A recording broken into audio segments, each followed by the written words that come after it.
தனுஷ் மற்றும் சனா ஆகிய இரு கணவன் மனைவிக்கும் இடையே பல நாட்களாக நீதிமன்றத்தில் வழக்கு நடந்து வந்தது. ஆனால் இன்று அவர்கள் இருவருக்கும் விவாகரத்து நடக்க வேண்டிய நேரம். நீதிபதி சனாவிடம், சனா, நீ என்ன விரும்புகிறாய்? உன் முடிவு என்ன? விவாகரத்துக்கு முன் ஏதாவது கேட்க வேண்டுமா? ஏதாவது சொல்ல விரும்பினால் சொல். ஏனென்றால் உனக்கு விவாகரத்து வேண்டும் என்று கூறி உன் கணவர் தனுஷ் மீது நீதான் வழக்கு தொடர்ந்தாய். நீ பிரிந்து செல்ல விரும்புகிறாய் என்ற உன் முடிவை தனுஷும் ஏற்றுக்கொண்டார். இப்போது நீ என்ன விரும்புகிறாய் என்று நீதிபதி சனாவிடம் கேட்டார். அதற்கு சனா, ஐயா, நான் ஒரு இரவு என் கணவருடன் இருக்க விரும்புகிறேன். அதாவது ஒரு இரவு என் கணவருடன் படுக்கையில் தூங்க வேண்டும் என்றார். உடனடியாக தனுஷ், ஐயா, நான் இவளுடன் ஒரு நிமிடம் கூட இருக்க விரும்பவில்லை என்றார். ஏனென்றால் ஒவ்வொரு மாதமும் செலவுக்கு பணம் கொடுத்து அவதூறுகளையும் சுமந்து அவர் சோர்வடைந்து போயிருந்தார். இதை கேட்டு நீதிபதி ஆச்சரியப்பட்டார். சனா நீதிபதியிடம் மன்றாடி கெஞ்சினாள். இதனால் கோபமடைந்த நீதிபதி, தனது நீண்டகால பணியில் தானே விவாகரத்து வழக்கு தொடர்ந்த ஒரு பெண் இன்று நீதிமன்றத்தில் ஒரு இரவு தன் கணவருடன் இருக்க வேண்டும் என்று கூறுவதை அவர் கண்டதில்லை. அதனால்தான் அவர் கோபமடைந்தார். இந்த பெண் மனநிலை சரியில்லாதவள் என்று அனைவரும் நினைத்தனர். நீதிபதிக்கும் சற்று கோபம் வந்தது. ஆனால் அந்த கோபத்தில் நீதிபதி அந்த பெண்ணுடன் என்ன செய்தார் என்பதை நீங்கள் கேட்டால் ஆச்சரியப்படுவீர்கள். அந்த பெண்ணுக்கு உண்மையில் என்ன வேண்டும்? இன்று விவாகரத்து நடக்கவிருக்கும் நிலையில் அவள் ஏன் தன் கணவருடன் ஒரு இரவு தங்க விரும்பினாள்? அவள் ஏன் அப்படி விரும்புகிறாள்? இந்த கதையை கடைசி வரை பார்த்தால் இப்படி நடக்குமா என்று நீங்கள் யோசிப்பீர்கள். இது ஓசூரை சேர்ந்த தனுஷ் மற்றும் அவரது மனைவி சனாவின் கதை. இன்று தனுஷ் மற்றும் சனா இருவருக்கும் விவாகரத்து நடக்கவிருந்தது. இருவரும் தங்கள் குடும்பத்தினருடன் நீதிபதி முன் நீதிமன்றத்தில் ஆஜராகினர். நீதிபதி இருவரிடமும் மாறி மாறி விசாரித்தார். முதலில் தனுஷிடம், தனுஷ், முதலில் நீ சொல். விவாகரத்து செய்வதில் உனக்கு எந்த பிரச்சனையும் இல்லையே? விவாகரத்து செய்ய விரும்புகிறாயா என்று கேட்டார். இதற்கு தனுஷ் தலையசைத்து, நீதிபதி ஐயா, எனக்கு விவாகரத்து வேண்டும். நான் எந்த சூழ்நிலையிலும் சனாவுடன் இருக்க விரும்பவில்லை. எந்த வகையிலும் சனாவில் இருந்து எனக்கு விடுதலை வேண்டும். எனக்கு இவளுடன் இருக்க விருப்பமில்லை என்று தெளிவாக கூறினார். இப்போது நீதிபதி சனாவின் பக்கம் திரும்பி, நீ என்ன செய்ய விரும்புகிறாய் சனா? இந்த விவாகரத்தில் உனக்கு எந்த பிரச்சனையும் இல்லையே என்று கேட்டார். அதற்கு சனா, நீதிபதி ஐயா, நானும் விவாகரத்து செய்ய விரும்புகிறேன். நான் இவருடன் இருக்க விரும்பவில்லை. ஆனால் என்றென்றும் பிரிவதற்கு முன்பு நான் என் கணவர் தனுஷுடன் ஒரு இரவு செலவழிக்க விரும்புகிறேன். அதாவது ஒரு இரவு நான் அவருடன் ஒரே அறையில் ஒரே படுக்கையில் தூங்க விரும்புகிறேன்.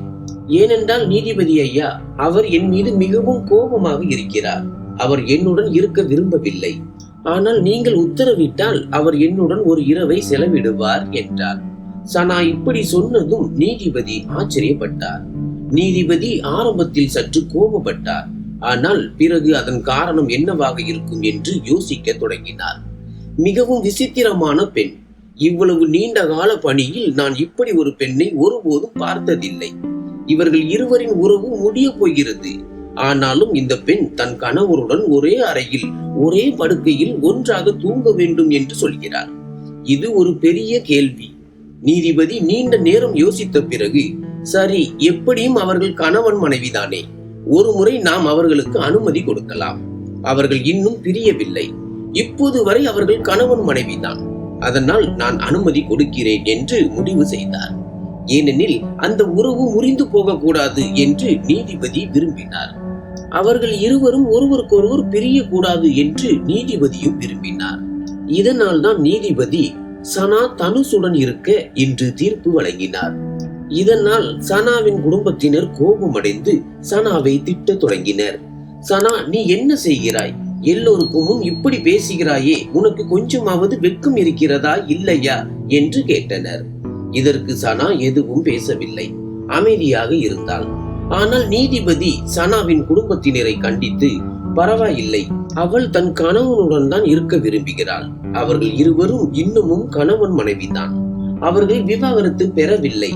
அதனால் அவள் தன் கணவனுடன் படுக்கையில் ஒரே அறையில் தூங்க வேண்டும் என்று சொல்வதில் யாருக்கும் எந்த பிரச்சனையும் இருக்கக்கூடாது என்று கூறினார். நீதிபதி இருவருக்கும் இதற்கு அனுமதி அளித்தார். நீதிமன்ற நேரம் முடிந்தது. இருவரின் குடும்பத்தினரும் வெளியேறினர். இதற்கிடையில் சனா தனுஷிடம் சென்றாள். அவள் தனுஷிடம் சென்றதும், சனா, இது என்ன நாடகம்? நாம் பிரிந்து செல்ல போகிறோம். இன்று உனது வழி வேறு, நாளை வேறு. என் வழியும் வேறுபடும். இந்த நிலையில் நீ என்னுடன் ஒரு இரவு செலவழிக்க விரும்புகிறாயா? இந்த விஷயம் எனக்கு புரியவில்லை என்று தனுஷ் கேட்டார். சனா தனுஷிடம், அதிக ஸ்மார்ட்டாக இருக்க வேண்டாம். நீங்கள் இன்னும் என் கணவர். ஒரு மனைவி என்ற முறையில் நான் உங்களுடன் தனிமையில் இருக்க எனக்கு முழு உரிமை உண்டு. நான் உங்கள் மனைவியாக இருக்கும் வரை எனக்கு முழு உரிமை உண்டு. புரிந்து கொண்டீர்களா? இன்று இரவு நான் என்ன செய்ய வேண்டுமோ அதை நான் செய்வேன். ஏனென்றால் இது நீதிமன்றத்தின் முடிவு. தனுஷும், சரி, இது ஒரு இரவுக்கான பிரச்சனை தான். இதற்கு பிறகு இவளை யார் சந்திக்க போகிறார்கள்? நாளைக்கு பிறகு நாங்கள் இருவரும் என்றென்றும் பிரிந்து விடுவோம். சனாவின் பாதை வேறு, என் பாதை வேறு என்று நினைத்தான். இதை நினைத்து தனுஷும், சரி, நான் தயார். ஆனால் நான் உன்னை என் வீட்டிற்கு அழைத்து செல்ல மாட்டேன் என்றான். பிறகு சனா, பார், ஒரு வழி இருக்கிறது. அந்த வழி என்னவென்றால், இன்று இரவு நான் உன் வீட்டில் தங்க மாட்டேன். என் வீட்டிற்கு உன்னை அழைக்க மாட்டேன். நான் என் மாமியார் வீட்டிற்கும் செல்ல மாட்டேன். இன்று இரவு நாம் இருவரும் ஒரு ஹோட்டலில் தங்குவோம். ஹோட்டல் எது என்பதை நான் தீர்மானிப்பேன். நான் உனக்கு தொலைபேசி செய்து எப்போது வர வேண்டும் என்று சொல்வேன். மேலும் நீ பயப்பட வேண்டாம்.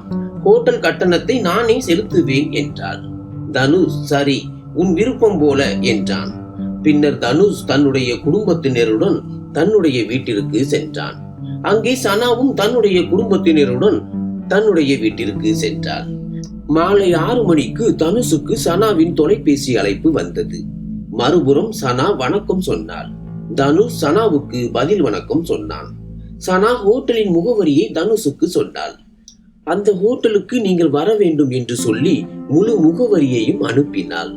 பிறகு இன்று இரவு 8 மணிக்கு நீங்கள் இந்த ஹோட்டலுக்கு வர வேண்டும் என்று சொன்னாள். சரியான நேரத்தில் தனுஷ் சனா சொன்ன ஹோட்டலுக்கு சென்றான். சனா தங்கியிருந்த அறைக்கு சென்றான். தனுஷ் அறையின் வெளியே சென்றபோது அறை திறந்திருந்தது. ஆனால் அந்த அறையை பார்த்து அவன் ஆச்சரியப்பட்டான். ஏனென்றால் அந்த அறையில் சனா இல்லை. அவனது மனதில் சந்தேகங்கள் வர தொடங்கின. அவளது குடும்பத்தினருடன் எனக்கு எதிராக ஏதாவது சதி செய்கிறாளா என்று பல கேள்விகள் அவனது மனதில் வர தொடங்கின. இந்த பயம் அவனது இதயத்தில் ஒரு கலக்கத்தை ஏற்படுத்தியது. சிறிது நேரம் அவன் அந்த அறையில் அமர்ந்து யோசித்தான். சிறிது நேரம் கழித்து சனா அறைக்குள் வந்தாள். அவள் வெறுமனே வரவில்லை. ஒரு முழுமையான மணப்பெண் போல ஆடை அணிந்து ஒரு முழுமையான மணப்பெண் போல அந்த அறைக்குள் வந்தாள். அவளை பார்த்தால் அவளுக்கு நேற்றுதான் திருமணம் நடந்தது போல தோன்றியது. சனா அந்த அறைக்கு வந்தவுடன் தன் கணவன் தனுஷ் அந்த படுக்கையில் அமர்ந்திருப்பதை கண்டாள். முதலில் சிறிது நேரம் அமைதியாக இருந்தாள். ஆனால் சிறிது நேரம் கழித்து சனா தானே தனுஷின் அருகில் சென்று, என் அன்பே, எப்படி இருக்கிறாய் என்று கேட்டாள். ஆனால் அவளது பேச்சை புறக்கணித்தான் தனுஷ். ஏனென்றால் இது ஒரு சில நிமிடங்களுக்கான சந்திப்பு தான். அதன் பிறகு நமது உறவு என்றென்றும் முடிந்துவிடும் என்று தனுஷ் நினைத்தான். அதனால் இவ்வளவு குறைந்த நேர சந்திப்பு ஒரு சந்திப்பாகுமா? தனுஷும் நாளைக்கு பிறகு நமது உறவு முடிந்துவிடும் என்று முழுமையாக நம்பியிருந்தான். அதனால் தனுஷ் அமைதியாக இருந்தான். எந்த பதிலும் சொல்லவில்லை. ஆனால் சனா மிகவும் மகிழ்ச்சியாக இருந்தாள். ஒரு அந்நியன் சனாவை பார்த்து இந்த கணவன் மனைவிக்கு இடையே எந்த பிரச்சனையும் உள்ளது என்று சொல்ல முடியாது. ஆனால் நிலைமை மிகவும் பயங்கரமாக இருந்தது. இருவருக்கும் இடையிலான உறவின் நிலை மிகவும் மோசமாக மாறியது. இருவருக்கும் இடையிலான இந்த பிரச்சனை விவாகரத்து வரை சென்று விட்டது. ஒரு சாதாரண மனிதன் இதை பார்த்து ஒருபோதும் இதை ஏற்றுக்கொள்ள முடியாது. ஏனென்றால் சனா மிகவும் மகிழ்ச்சியாக இருந்தாள். ஆனால் மறுபுறம் அந்த அறையில் தனுஷ் மிகவும் மகிழ்ச்சி அற்றவனாக இருந்தான். அவனது முகத்தில் அதிருப்தி தெளிவாக தெரிந்தது. சனா தனுஷிடம், தனுஷ், என் விருப்பம் என்னவென்றால், நமது தொடக்கம் நன்றாக இருந்தது. ஆரம்பத்தில் நாம் செலவழித்த 4 மாதங்களை நினைத்து, அந்த நல்ல நாட்களை நினைத்து நான் 4 வருடங்களை எப்படி கழித்தேன் என்று எனக்கு தெரியவில்லை. மேலும் உன்னுடைய நினைவு வரும்போதெல்லாம் அந்த 4 மாதங்களில் உன்னுடன் நான் செலவழித்த அழகான தருணங்களை நினைத்து, அந்த அழகான நேரத்தை நினைத்து நான் 4 வருடங்களை கழித்தேன். நாம் பிரிவது துக்ககரமானதாக இருக்கக்கூடாது என்று நான் விரும்புகிறேன். நாளையிலிருந்து உன் வாழ்க்கையும் தனிப்பட்டதாகவும் சுதந்திரமாகவும் இருக்கும். நாமும் நம் வாழ்க்கையை வாழ்வோம். அதனால் வரும் வாழ்க்கையின் நேரத்தை நாம் இருவரும் இன்று இரவு மட்டும் இவ்வளவு மகிழ்ச்சியுடன் கழித்தால் நமது வரும் நேரத்தை நாம் இந்த இரவை நினைத்து நன்றாக கழிக்கலாம். நீ என்னுடன் இல்லை என்ற உணர்வு எனக்கு ஒருபோதும் ஏற்படக்கூடாது. அதனால் தான் நான் இன்று உன்னை தனியாக அழைத்தேன். மொத்தத்தில் சனா, நான் இன்று முழுமையான காதல் மனநிலையில் இருக்கிறேன். தனுஷ், இன்றைய மாலை வெறும் உனக்காக. இன்று என்னுடன் நீ என்ன செய்ய வேண்டுமோ அது உன் விருப்பம் என்றாள். தனுஷும் எங்காவது சனாவின் இந்த நோக்கங்களை புரிந்து கொண்டான். அதன் பிறகு முதல் முறையாக தனுஷ், பெண்களின் தந்திரம் எனக்கு தெரியும். இன்றைய பெண்கள் என்ன நினைக்கிறார்கள் என்பதும் எனக்கு தெரியும். நான் முன்பு மிகவும் மோசமாக இருந்தேன். ஆனால் இன்று நீ இப்படி செய்வதால் என் எண்ணம் மாறி உனக்கு நான் விவாகரத்து கொடுக்க மாட்டேன் என்று நினைக்கிறாய். இதுதான் உன் மிகப்பெரிய தவறு. ஏனென்றால் உன்னுடன் ஒரு இரவு தங்குவதற்காக நான் இங்கே ஹோட்டலுக்கு வந்தது நீதிமன்றத்தின் தீர்ப்பு. இதை கேட்டதும் சனா, இல்லை இல்லை, இது என்னுடைய நோக்கம் இல்லை. நான் ஹோட்டல் அறைக்கு வந்ததால் உனக்கு விவாகரத்து கொடுக்க மாட்டேன் என்று நீ நினைக்கிறாயா? விவாகரத்து கண்டிப்பாக வாங்குவேன் என்று கூறினாள். இப்படி இருவருக்கும் இடையே சண்டை ஆரம்பமானது. சனா தனுஷ் என் அருகில் வர வேண்டும் என்று விரும்பினாள்.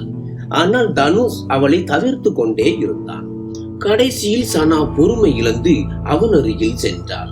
தனுஷின் தோளில் கை வைத்து, தனுஷ், உனக்கு என்ன வேண்டுமோ அதை செய். என் மேல் நீ நம்பிக்கை வைத்தாலும் வைக்காமல் போனாலும் நான் உன்னை எதுவும் சொல்ல மாட்டேன்.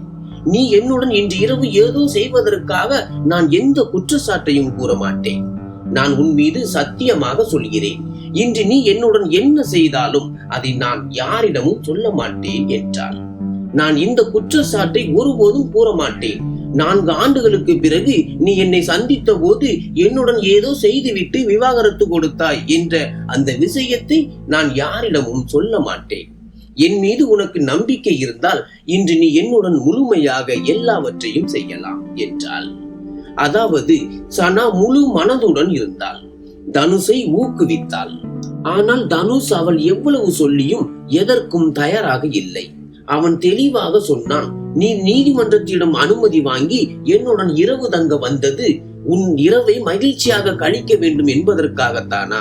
அப்படியானால் நான் இப்போதே கிளம்புகிறேன். நான் இங்கே ஒரு நிமிடம் கூட இருக்க மாட்டேன். நான் போகிறேன்.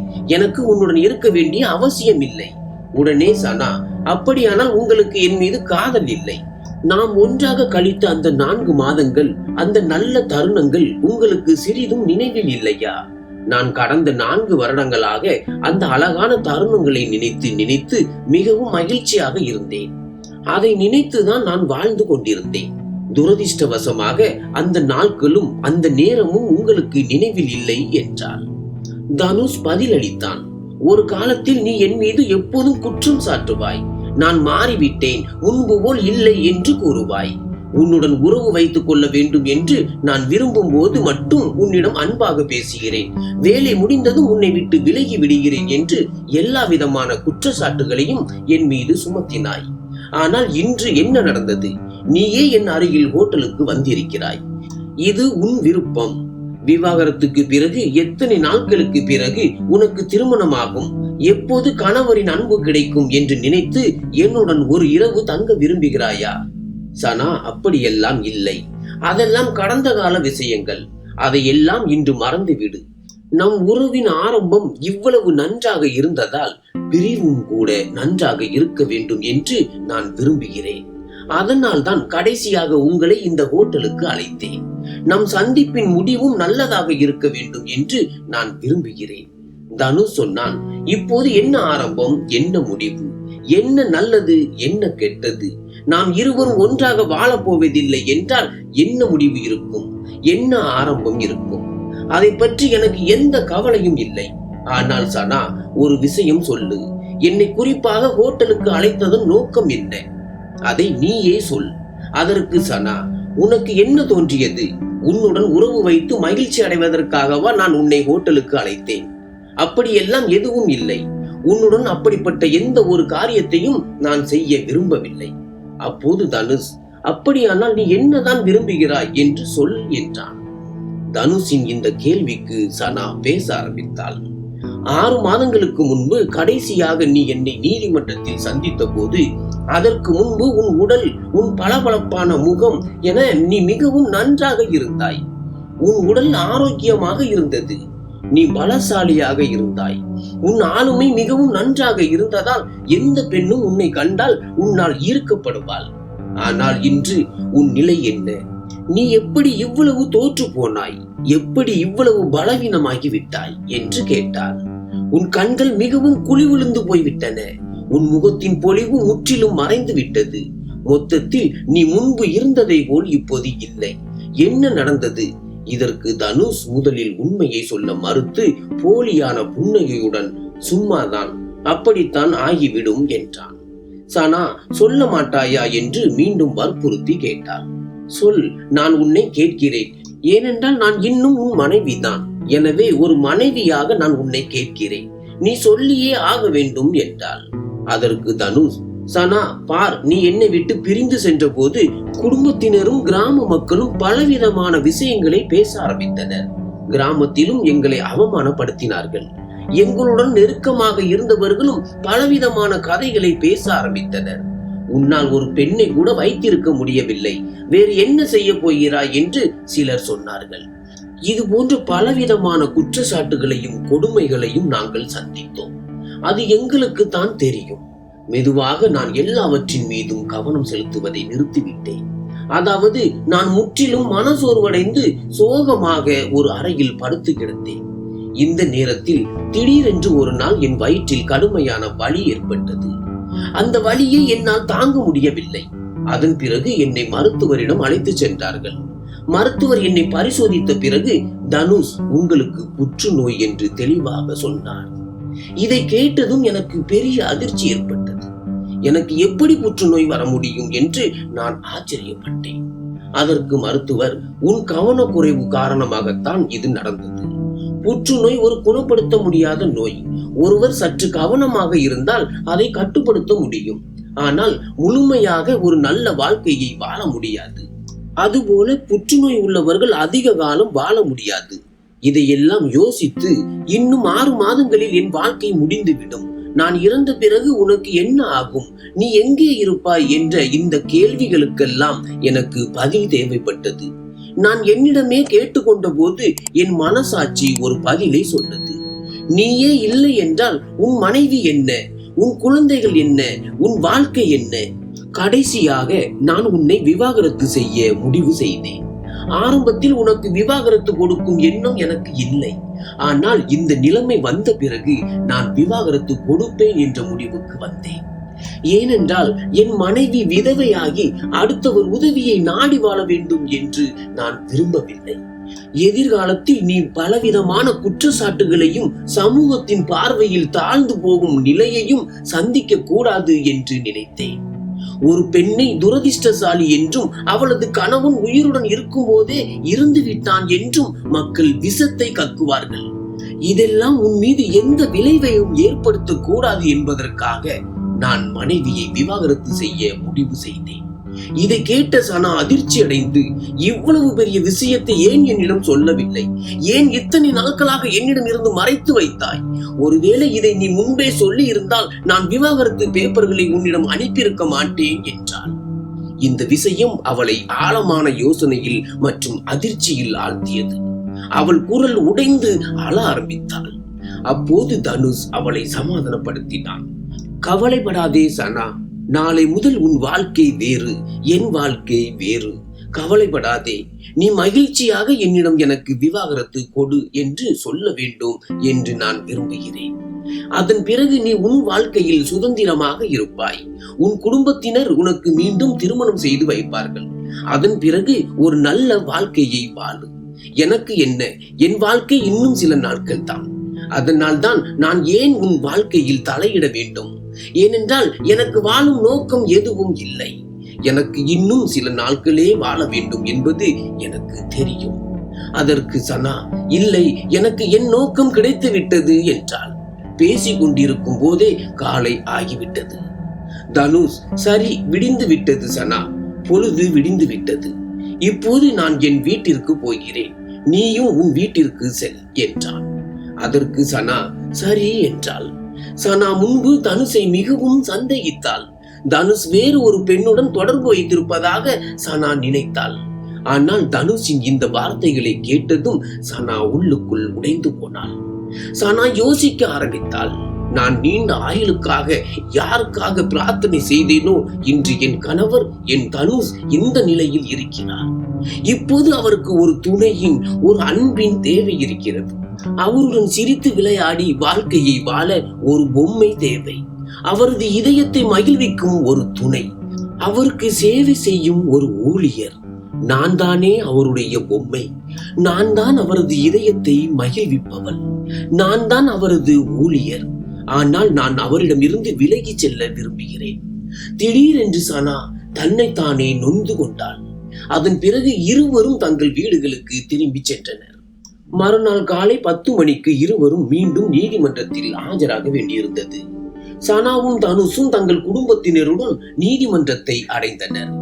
விசாரணை தொடங்கியதும் நீதிபதி தனுஷிடம், தனுஷ், என்ன உன் முடிவு என்று கேட்டார். நீதிமன்றமும் அவர்கள் மீண்டும் சேர்ந்து வாழ வேண்டும், அவர்களின் குடும்பம் நிலைக்க வேண்டும், எதிர்காலத்தில் அவர்கள் ஒருபோதும் பிரியக்கூடாது என்று விரும்பியது. அதனால்தான் நீதிமன்றம் இவ்வளவு காலம் கொடுத்திருந்தது.